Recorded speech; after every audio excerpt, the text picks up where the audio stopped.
Chào mừng quý vị đang đến với bản tin quốc tế sáng trên kênh FBNC với những tin tức nổi bật sau đây. Vụ Trung Quốc thử tên lửa siêu thanh có thêm tình tiết mới khiến nhiều nước lạnh gáy. Một báo cáo hé lộ ông lớn châu Á đã dùng công nghệ vượt bậc chưa từng có để phóng tên lửa từ phương tiện lướt siêu vượt âm. Đó là gì? Nghị sĩ Đài Loan tố Bắc Kinh đang chơi chiêu bài dương đông kích tây, khơi mào giao tranh để che giấu lục đục nội bộ, thực hư ra sao? Trong khi đó, Trung Quốc điều thêm chiến cờ J-10C lên phía đông răn đe Đài Loan. Liên minh AUKUS gồm Mỹ, Anh, Úc đang đặt Canberra vào mối quan hệ rối như tơ với các nước Đông Nam Á. Tại sao lại như vậy? Đứng giữa đôi dòng nước chọn Mỹ hay Trung, các nước Đông Nam Á nên nghiêng về phe nào? Một số tin tức đáng chú ý khác, chuyên gia kêu gọi Mỹ giúp Đài Loan nâng cao chất lượng khí tài như mô hình ở Israel.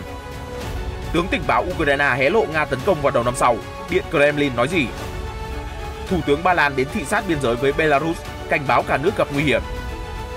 Áo chìm vào hoang lạnh trong lệnh phong tỏa toàn quốc lần thứ tư. Tất cả sẽ được gửi đến quý vị ngay sau đây.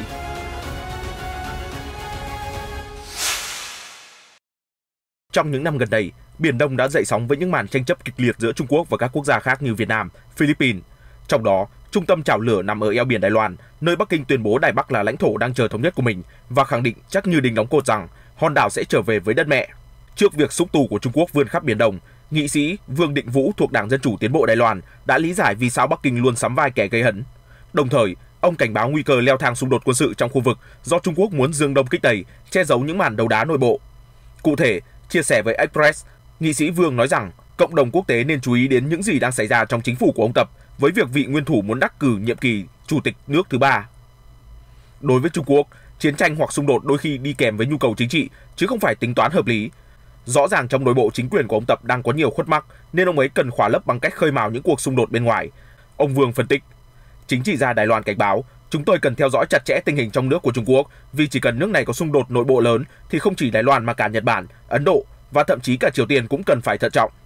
Ông Vương nhấn mạnh rằng đây là lý do tại sao cộng đồng quốc tế cần hợp tác để đứng lên chống lại Trung Quốc, đồng thời tuyên bố Đài Bắc sẵn sàng chống lại Bắc Kinh trong trường hợp Quân Giải phóng Nhân dân Trung Quốc PLA phát động cuộc chiến ở eo biển. Theo giới quan sát, nếu Bắc Kinh khai hỏa nhằm vào Đài Loan, Mỹ và Úc sẽ tham chiến. Quân đội Trung Quốc có thể thực hiện cuộc đổ bộ với quy mô khoảng 25.000 quân. Trong khi đó, Ủy ban đánh giá an ninh và kinh tế Mỹ-Trung nhận định PLA hiện có thể thực hiện các cuộc phong tỏa trên không và trên biển, tấn công mạng và tấn công tên lửa vào Đài Loan. Chưa rõ Trung Quốc có thực sự khơi mào các cuộc xung đột để che giấu vấn đề nội bộ như vị nghị sĩ Đài Loan cảnh báo hay không, nhưng với tham vọng của cường quốc châu Á là điều mà nước nào cũng nhìn thấu. Với cú trở mình đầy hiểm hóc trong thời gian gần, bằng việc phát triển năng lực quân sự như vũ bão, Trung Quốc đã khiến nhiều nước lạnh gáy, trong đó có cả Mỹ. Hôm 21 tháng 11, tờ Financial Times đã hé lộ thêm nhiều chi tiết mới về vụ thử vũ khí siêu thanh của Bắc Kinh hồi đầu năm nay. Sự kiện khiến các quan chức tình báo Mỹ cũng phải ngạc nhiên. Có nguồn tin cho rằng vụ thử thách thức các quy luật vật lý và báo cáo mới đây dường như đã củng cố nghi vấn này. Cụ thể, Financial Times tiết lộ thông tin rúng động rằng Trung Quốc đã sở hữu phương tiện lướt siêu vượt âm có khả năng phóng tên lửa khi bay. Ông Ankit Panda, thành viên cấp cao trong chương trình chính sách hạt nhân thuộc quỹ Carnegie vì hòa bình quốc tế đánh giá, theo tôi được biết, đây có thể là công nghệ chưa từng có. Chuyên gia an ninh quốc gia Jamie Jaffer từ Đại học George Mason cho biết, nếu điều đó là chính xác, thì đây quả là một bước tiến rất đáng quan tâm. Financial Times cho biết, cơ quan chỉ đạo các dự án nghiên cứu quốc phòng tiên tiến của Lầu Năm Góc cũng đang vô cùng bối rối và họ vẫn không rõ làm thế nào Trung Quốc có thể vượt qua các hạn chế vật lý và khiến một phương tiện lướt siêu vượt âm đang bay với vận tốc Mach 5, tức gấp 5 lần vận tốc âm thanh, lại có thể phóng một tên lửa từ bộ phận bên trong như vậy. Hiện, các chuyên gia quân sự Mỹ đang nghiên cứu mọi dữ liệu liên quan đến vụ thử tên lửa siêu thanh để tìm ra cách mà Trung Quốc làm chủ công nghệ này. Bên cạnh đó, các nhà nghiên cứu cũng đang tranh luận về mục đích đằng sau việc Bắc Kinh bắn tên lửa từ phương tiện siêu thanh. Một số chuyên gia Lầu Năm Góc tin vật thể bắn ra là tên lửa không đối không, số khác lại cho rằng đây là biện pháp để Trung Quốc đối phó với hệ thống phòng thủ tên lửa của đối thủ. Trước đó, tướng Mark Milley, Chủ tịch Hội đồng Tham mưu trưởng Liên quân Hoa Kỳ thừa nhận vụ thử như một khoảnh khắc Sputnik và Mỹ đã mất cảnh giác trước những tiến bộ nhanh chóng của Trung Quốc trong công nghệ siêu âm. Đáng nói là Trung Quốc đã đưa phương tiện lướt siêu vượt âm vào không gian bằng tên lửa của hệ thống oanh tạc từ quỹ đạo phân đoạn FOBS. Điều này cho phép vũ khí tối tần của Trung Quốc bay vòng quanh trái đất, né hệ thống phòng thủ tên lửa của Mỹ. FOBS cũng là đòn bẩy để Bắc Kinh tấn công mục tiêu ở Mỹ theo nhiều hướng hơn. Trong khi đó, Lầu Năm Góc vẫn đang hy vọng sẽ triển khai các vũ khí siêu thanh đầu tiên của mình vào năm 2025 và cho biết việc phát triển chúng là một trong những ưu tiên cao nhất của nước này. Trước sự trỗi dậy mạnh mẽ của Trung Quốc, Mỹ cùng các đồng minh đang nỗ lực giăng nhiều vòng vây kiềm tỏa, điển hình là bộ tứ kim cương Quad hay Hiệp ước An ninh ba bên AUKUS. Tuy nhiên, Cuộc đối đầu giữa hai cường quốc Mỹ Trung ở Ấn Độ Dương-Thái Bình Dương đã tạo ra nhiều tình huống khó xử, đơn cử như việc Úc đang mắc kẹt trong mối quan hệ rối như tơ vò với một số nước trong khu vực. Tờ Nikkei Asia vừa đăng bài xã luận đặt ra câu hỏi về vai trò của Úc ở khu vực châu Á khi nước này tham gia vào Hiệp ước An ninh ba bên AUKUS. Theo đó, việc AUKUS cho phép Úc được Mỹ và Anh hỗ trợ đóng tàu ngầm hạt nhân và tiếp cận với các tên lửa tiên tiến đã khiến nhiều nước ở khu vực châu Á, nhất là Hiệp hội các quốc gia Đông Nam Á ASEAN mất bình tĩnh. Indonesia và Malaysia bày tỏ lo ngại thỏa thuận tàu ngầm sẽ thúc đẩy một cuộc chạy đua vũ trang trong khu vực và làm gia tăng căng thẳng chiến lược. Việt Nam, nước đang ở tuyến đầu trong tranh chấp lãnh thổ với Trung Quốc ở Biển Đông, vẫn chưa có quan điểm rõ ràng với AUKUS để tránh kích động Bắc Kinh. Được biết, Trung Quốc có kế hoạch tổ chức hội nghị thượng đỉnh đặc biệt với ASEAN vào cuối tháng này dưới sự chủ trì của Chủ tịch Tập Cận Bình. Theo nhận định của giới chuyên gia, Bắc Kinh chắc chắn sẽ không bỏ qua cơ hội chỉ trích AUKUS. Do đó, trước hội nghị thượng đỉnh Trung Quốc-ASEAN, Úc đã tranh thủ hội đàm với các thành viên chủ chốt của ASEAN để trấn an khối rằng kế hoạch chế tạo tàu ngầm chạy bằng năng lượng hạt nhân sẽ không làm tổn hại đến lợi ích chiến lược của liên minh. Hồi đầu tháng, Ngoại trưởng Úc Marise Payne đã có chuyến công du 4 nước Đông Nam Á gồm Malaysia, Campuchia, Việt Nam và Indonesia. Giới quan sát cho rằng động thái này có vẻ hơi kỳ lạ, cả về thời gian và điểm đến, do Thủ tướng Scott Morrison đã có cuộc gặp trực tuyến với các nhà lãnh đạo ASEAN chỉ mới 10 ngày trước đó trong hội nghị thượng đỉnh đầu tiên giữa ASEAN và Úc. Trong một tuyên bố vào ngày 5 tháng 11, bà Payne cho biết, mục tiêu chính của chuyến thăm là thúc đẩy hợp tác phục hồi kinh tế và phòng chống Covid-19. Tuy nhiên, các quốc gia cho rằng thực tế trách nhiệm của nữ ngoại trưởng là làm dịu ngoại giao với các nước xoay quanh vấn đề tàu ngầm hạt nhân. Trước thềm hội nghị thượng đỉnh Mỹ-Trung, Úc lo ngại nhất là thái độ của Indonesia, do trước đó, Tổng thống Indonesia Joko Widodo liên tục nêu quan ngại về AUKUS về đáp trả việc Canberra không hé nửa lời về thỏa thuận, dù giới chức cấp cao hai nước có cuộc hội đàm hồi ngày 9 tháng 9 tại Jakarta. Nhà nghiên cứu Kavi Chongkitawon thuộc Viện An ninh và Nghiên cứu Quốc tế nói rằng Úc đã giáng cho ASEAN một cái tát lớn vào mặt khi âm thầm thỏa thuận hiệp ước AUKUS mà không thông báo một lời, mặc dù Canberra tỏ ý muốn nâng tầm quan hệ đối tác chiến lược với khối. Không thành viên ASEAN nào mong đợi đối tác đối thoại lâu đời nhất của mình lại hành xử thiếu tôn trọng như vậy. Phản ứng nhanh và gay gắt của Jakarta là điều dễ hiểu. Tương tự với Malaysia, các thành viên khác cũng rất thất vọng nhưng đã không thể hiện điều đó, ông nói. Năm ngoái, cả Úc và Trung Quốc đều đề nghị ASEAN nâng cấp quan hệ song phương từ trạng thái đối tác đối thoại lên đối tác chiến lược toàn diện. Hội nghị cấp cao ASEAN vào tháng 10 đã thông qua các đề xuất trên. Giới chuyên gia cho rằng Úc đã thất bại trong việc tạo nền tảng ngoại giao để có được hậu thuẫn của khối về các vấn đề trong khu vực. Tác động của AUKUS vượt xa mối quan hệ của Canberra với ASEAN và đặt ra những câu hỏi cơ bản về vai trò của Úc ở châu Á. Khác với Úc, các nước Đông Nam Á đang mắc kẹt trong việc chọn phe giữa Trung Mỹ và đang cố gắng cân bằng, tránh làm phật lòng bất kỳ ông lớn nào.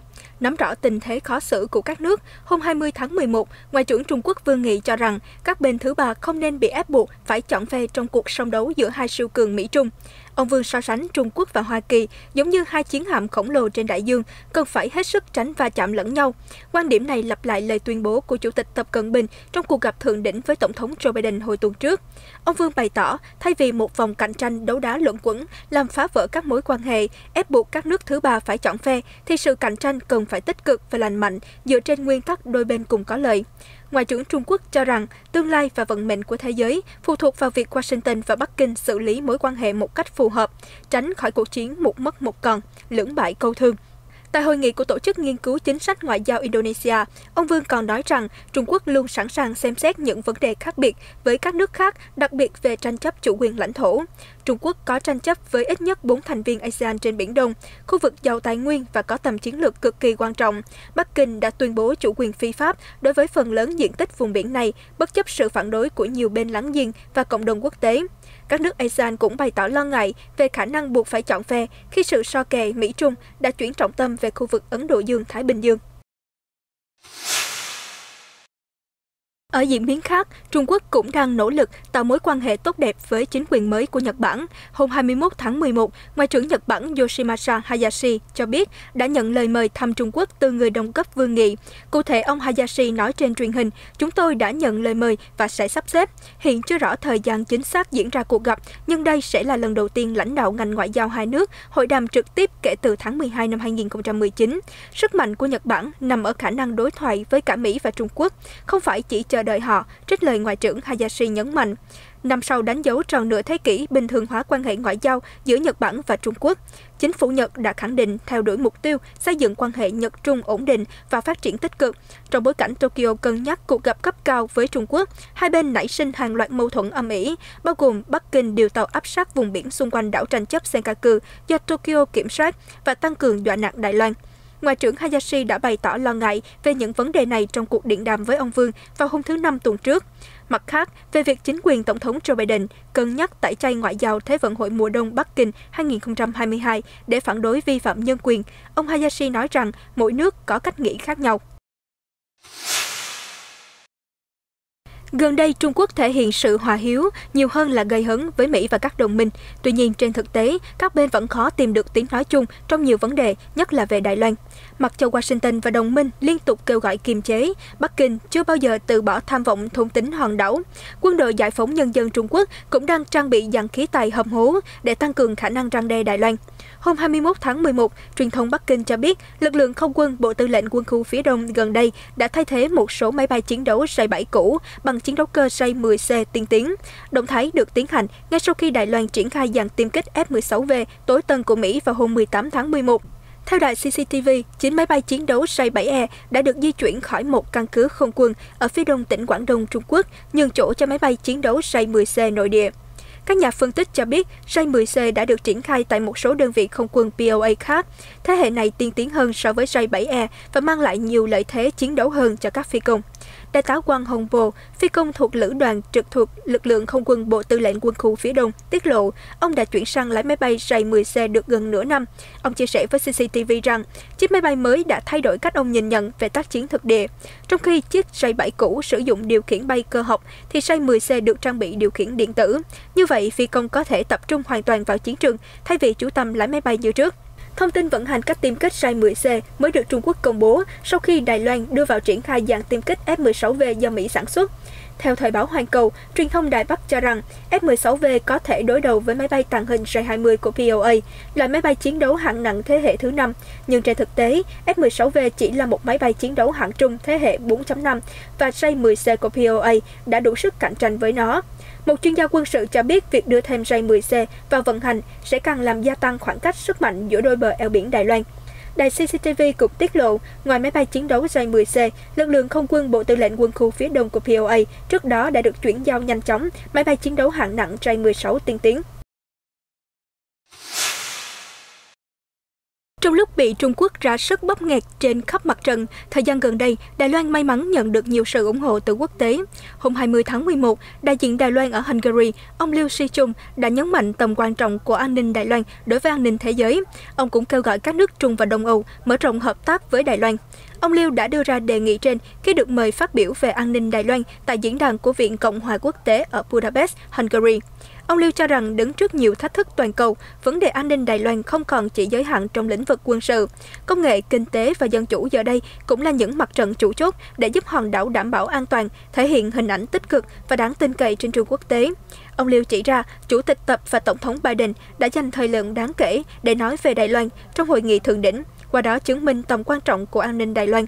Mặt khác, ông Liu bày tỏ, chuỗi cung ứng toàn cầu đang tái cấu trúc mạnh mẽ, trong khi vấn đề thiếu hụt chip ngày càng nghiêm trọng hơn. Quan chức ngoại giao cho rằng, Đài Loan hiện dẫn đầu về công nghệ chất bán dẫn và nhiều chính phủ đã bày tỏ hoan nghênh tập đoàn TSMC thành lập nhà máy ở đất nước họ, cho thấy ưu thế của Đài Loan về an ninh công nghệ. Ông Liu còn khoe tấm ảnh chụp ở văn phòng đại diện Đài Loan ở Litva như một minh chứng cho quốc gia châu Âu nhỏ bé này có thể cản lại sức ép của Bắc Kinh để mở rộng quan hệ phát triển với Đài Bắc. Ông Liu kêu gọi các nước Trung và Đông Âu không chỉ nên nhìn nhận rõ về sự đe dọa quân sự của Trung Quốc đối với eo biển Đài Loan, mà còn cần thắt chặt quan hệ hợp tác kinh tế và thương mại để cùng nhau thiết lập một chuỗi cung ứng của các nền dân chủ toàn cầu. Một chuyên gia Đài Loan cho rằng chính quyền hòn đảo phải thuyết phục Mỹ hỗ trợ xây dựng nền công nghiệp quốc phòng nội địa hùng mạnh, tập trung vào lợi thế cạnh tranh quân sự QME để đối phó với hiểm họa gia tăng từ Trung Quốc. Điều này cũng tương tự như cách Mỹ hỗ trợ quân đội Israel. Cụ thể, ông Wu Lee, nhà nghiên cứu tại Viện An ninh và Phòng vệ Đài Loan, vào hôm thứ Sáu cho biết Mỹ có cam kết bền vững và vững chắc về duy trì lợi thế cạnh tranh quân sự QME của Israel. Đây cũng là cột trụ quan trọng trong chiến lược an ninh của nhà nước Do Thái. Quốc hội Mỹ năm 2008 thông qua một điều luật định nghĩa QME là khả năng chống trả và đánh bại bất kỳ hiểm họa quân sự thông thường từ bất kỳ quốc gia hay liên minh các nước nào, đồng thời đảm bảo giảm thiểu tối đa thương vong và hư hao tài sản nhờ vào các phương tiện quân sự vượt trội. Israel có diện tích và dân số tương đối nhỏ, nhưng nằm lọt giữa những nước hàng xóm hùng mạnh với quan điểm quyết liệt, nảy sinh nhiều hiểm khích sâu sắc. Israel hiểu rõ họ yếu hơn hẳn về số lượng và gặp nguy hiểm, do vậy nhà nước Do Thái đã không ngừng nỗ lực để phát triển lợi thế chất lượng quân sự, bao gồm đầu tư mạnh mẽ và đào tạo binh sĩ tinh nhuệ, phát triển vũ khí tối tân với sự giúp đỡ của Mỹ. Washington đã hỗ trợ Israel hơn 1.250 tỷ đô la Mỹ, hầu hết trong lĩnh vực quân sự. Israel hiện sở hữu một trong những lực lượng vũ trang mạnh nhất thế giới và có nền công nghiệp quốc phòng nội địa phát triển, cũng là nhà xuất khẩu vũ khí lớn hàng đầu toàn cầu. Theo chuyên gia Wu ở Đài Loan cho hay, ông nói thêm, Mỹ đã thường xuyên mua vũ khí từ Israel và cũng đầu tư vào lá chắn vòm sắt nổi tiếng của quốc gia Do Thái. Nhìn từ sự giúp đỡ của Mỹ dành cho Israel, để từ đó Washington cũng đạt được nhiều lợi ích. Chuyên gia Wu cho rằng, mô hình này cũng có thể áp dụng ở Đài Loan trong bối cảnh Trung Quốc áp đảo về sức mạnh quân sự tại eo biển. Ông Wu cho rằng, hiện các nghị sĩ Mỹ cũng đã kêu gọi rất tiền nhiều hơn để nâng cao khả năng phòng vệ Đài Loan.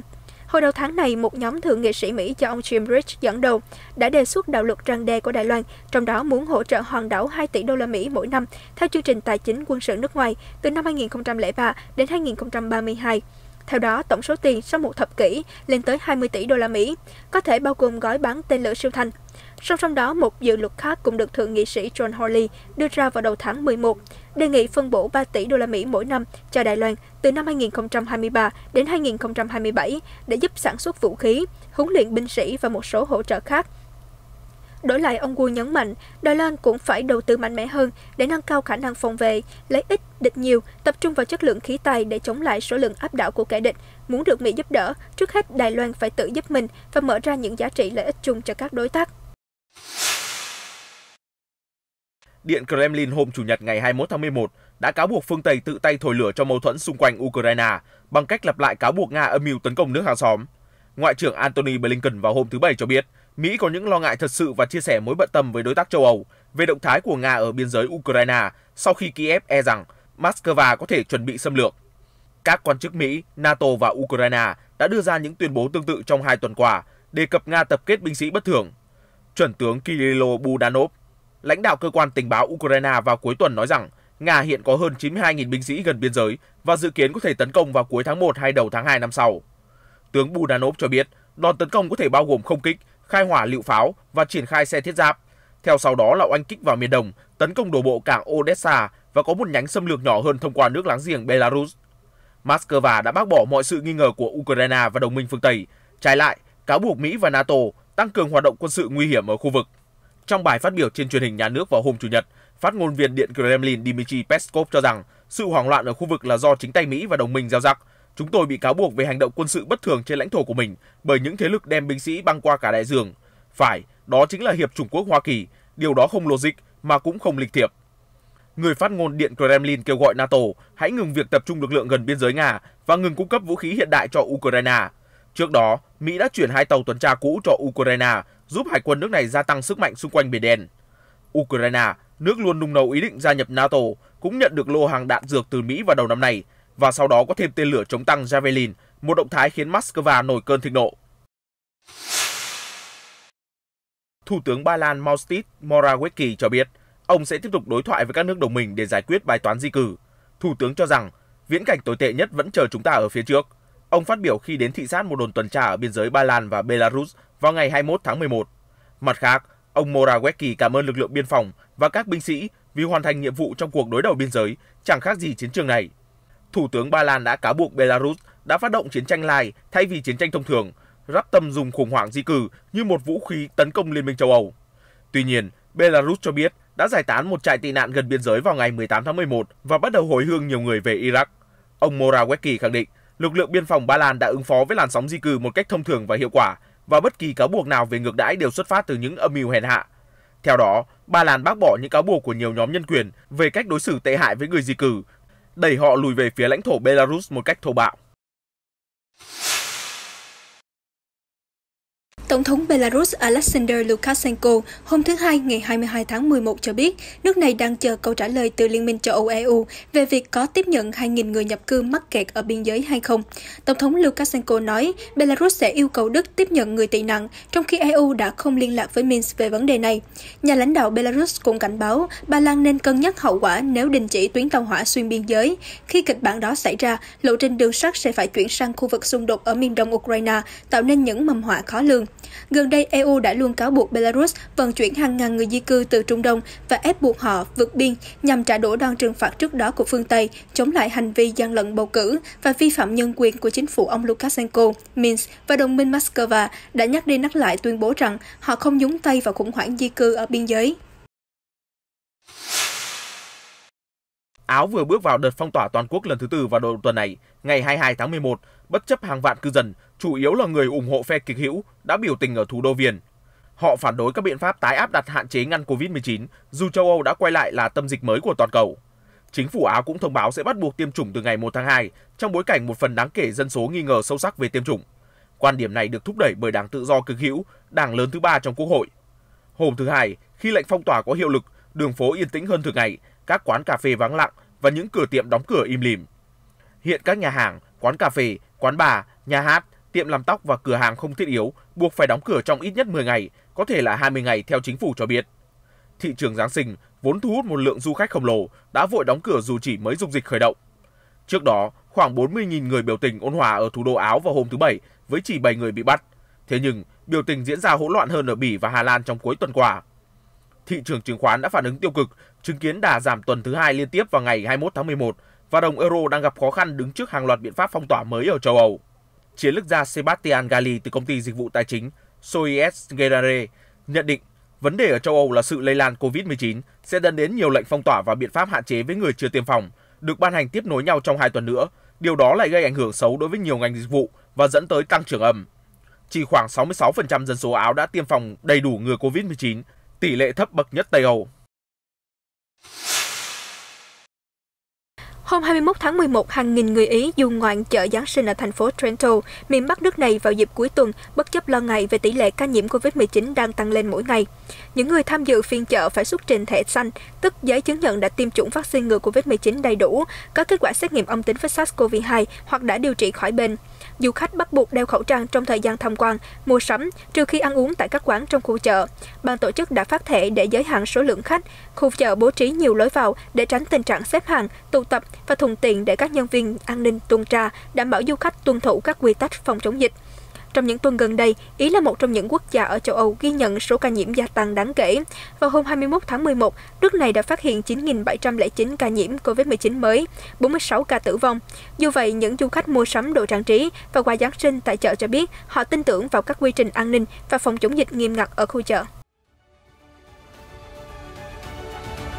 Tin tức vừa rồi cũng đã kết thúc bản tin ngày hôm nay. Cảm ơn quý khán giả đã quan tâm theo dõi. Xin chào và hẹn gặp lại trong các bản tin sau.